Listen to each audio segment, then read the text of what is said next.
Hola, muy buenas. Estamos otra vez en el cara a cara, que es un espacio en el que yo hasta ahora lo único que había hecho, seguramente mal, pero lo había intentado, era entrevistar a periodistas, directores de comunicación, pero hay un tal Leopoldo López Gil, que es un señor que ha trabajado durante muchos años en Venezuela, que se ha dedicado, entre otras cosas, a la construcción, y que ahora anda por España, pero que yo sepa no ha venido ni a trabajar ni a construir. ¿Qué hace usted por aquí, don Leopoldo? Buenos días, tardes, noches, porque como nos van a ver en cualquier momento. Muy buenos días. Realmente estoy aquí porque tuve que salir de mi país, que es Venezuela, donde resido, trabajo, y por razones netamente políticas, por una falta de libertad de expresión, he sido pues castigado, perseguido por el régimen actual, el régimen de Nicolás Maduro. Usted es el padre de un tal Leopoldo López, del que dicen será el próximo presidente de la República de Venezuela. Es un político joven que fue alcalde de un municipio de pocos habitantes pero de mucha importancia y que es un tipo muy venezolano. Y usted le tiene en la cárcel, creo. ¿Es así?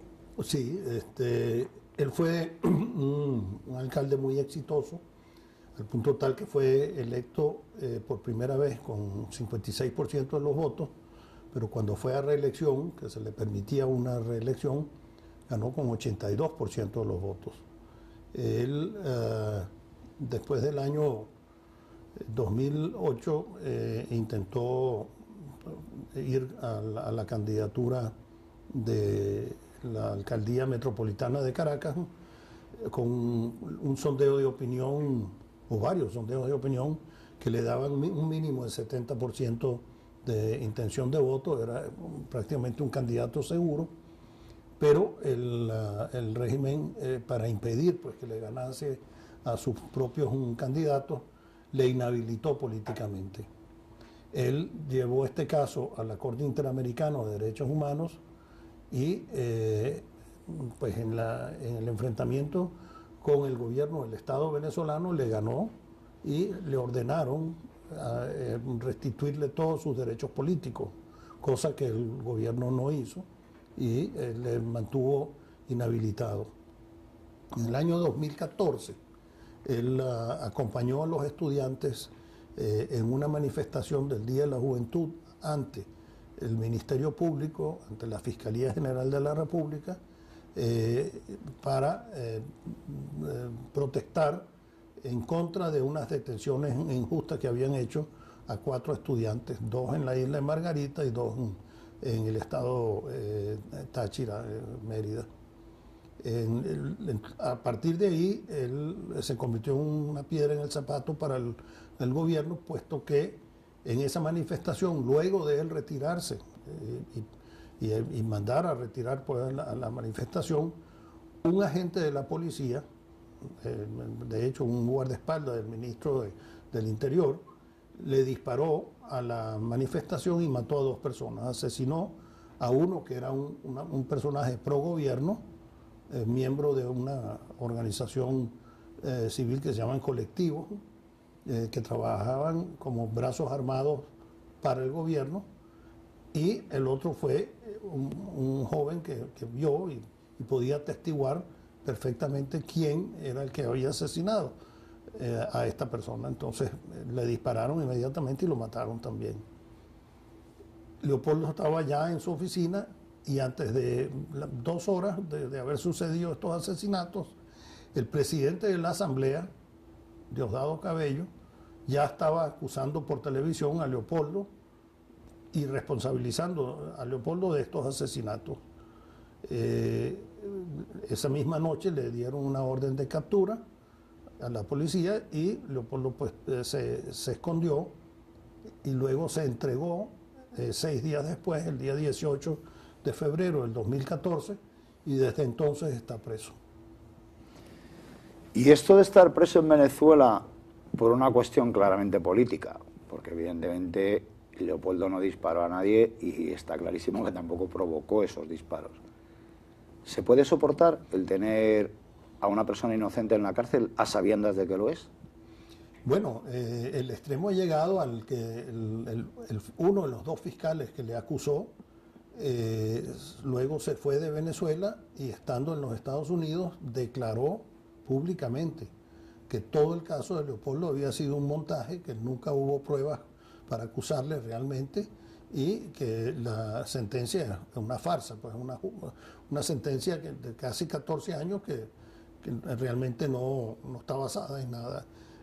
Para ilustrar esto, el tiempo del juicio, que duró casi año y medio, nunca se le permitió a la defensa promover ni siquiera un testigo, ni se le permitió promover peritos o expertos para analizar los discursos, ni se le permitió la promoción de pruebas a la defensa. Es decir, la defensa estuvo absolutamente ausente desde el punto de vista de juicio. Y eso, en cualquier parte del mundo, haría que este juicio sea un juicio nulo. Está claro que el juicio es nulo, yo creo que en Venezuela y en cualquier parte del mundo, pero lo que sí que es verdad es que hace 2 días escasos el pueblo de Venezuela ha ido a votar a las urnas, ha decidido darle una patada al chavismo, representado en Nicolás Maduro, y se abre una nueva etapa de esperanza. Lo que yo no acabo de entender muy bien, y no sé si usted desde aquí lo entiende, es cómo no ha habido ya una apertura de las cárceles a todos estos presos políticos. O sea, no se entiende que siga habiendo presos políticos en Venezuela cuando hay una asamblea de unidad que no debería permitirlo. ¿Cuál es la opinión de usted sobre esto? ¿Cree que debe haber una ley de punto final? O... Bueno, si el gobierno tuviese algún sentido común en la política, aplicaría como acercamiento, como demostración de concordia y búsqueda de un entendimiento para seguir adelante como gobierno, la liberación total y absoluta de todos los presos políticos.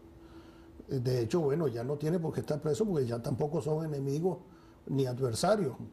Es decir, hemos ganado con el 75% de la Asamblea, suficiente para hacer cualquier cosa de cambios de leyes, de destitución de funcionarios, llamado a un revocatorio presidencial. Es decir, hay muchísimas cosas que se pueden hacer. Pero también este gobierno legítimamente le podrían quedar hasta el año 19 si no hay un revocatorio. Si ellos quieren continuar y mejorar, pues una de las causas de haber perdido tanto es porque son un pésimo gobierno, pero si ellos quisieran mejorar el gobierno, tendrían que buscar un entendimiento con el pueblo venezolano a través de su Congreso, de su Asamblea. ¿No va a estar huérfano el pueblo de Venezuela mientras estén estos 84 políticos detenidos? O sea, no, el pueblo tendrá que ser él el que vaya a las cárceles a pedir la libertad de esta gente. Es que no tiene sentido. O sea, la primera medida que debería haber tomado la Asamblea es haber cogido a aquellos que están por política en las cárceles y haberles traído con ellos, porque además tendrán mucho que aportar a esta nueva Venezuela, ¿no? Yo me imagino que si el gobierno pues no oye, se hace el sordo hasta el extremo, pues que la gente se desespere, vendrá un movimiento así que la misma población libere los precios.